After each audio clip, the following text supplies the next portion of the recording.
ఎస్టిడిస్ అంటే సుఖ వ్యాధులు, 200కు పైగా సుఖ వ్యాధులు ఉన్నవి. ఈ అన్ప్రొటెక్టెడ్ సెక్స్ లో పాల్గొనడం వల్ల సుఖ వ్యాధులు కూడా రావచ్చు. హెర్పిస్, సిఫిలిసిస్, చాంక్రాయిడ్, గనేరియా అందరికి తెలుస్తుంది.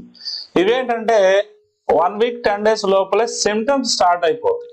మీరేమి టెస్ట్ చేయించుకోకపోయినా నొప్పి, మంట, బాధ, ర్యాషెస్, పుండ్లు, నోట్లో పుండ్లు, అది వీటన్నిటికీ సిమ్టమ్స్ వస్తాయి. ఇవేంటి?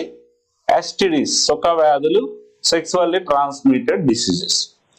ఈ సుఖ వ్యాధులు వస్తే సిమ్టమ్స్ వస్తాయి కదా, డైరెక్ట్ గా స్కిన్ స్పెషలిస్ట్ దగ్గరికి కానీ, లేదా అందుబాటులో మనకు పెద్ద సిటీ అయ్యి మనకి అందుబాటులో ఉంటే డైరెక్ట్ గా సెక్స్ స్పెషలిస్ట్ దగ్గరికి కానీ వెళ్ళిపోయి దానికి సంబంధించి టెస్టులు చేసుకొని హ్యాపీగా ఆ మెడిసిన్స్ వాడుకుంటే తగ్గిపోతాయి. ఇదంతా 1 వీక్ 10 days 2 weeks లో చేసుకోవాలి. మొదట్లో చేసుకుంటే కనుక పూర్తి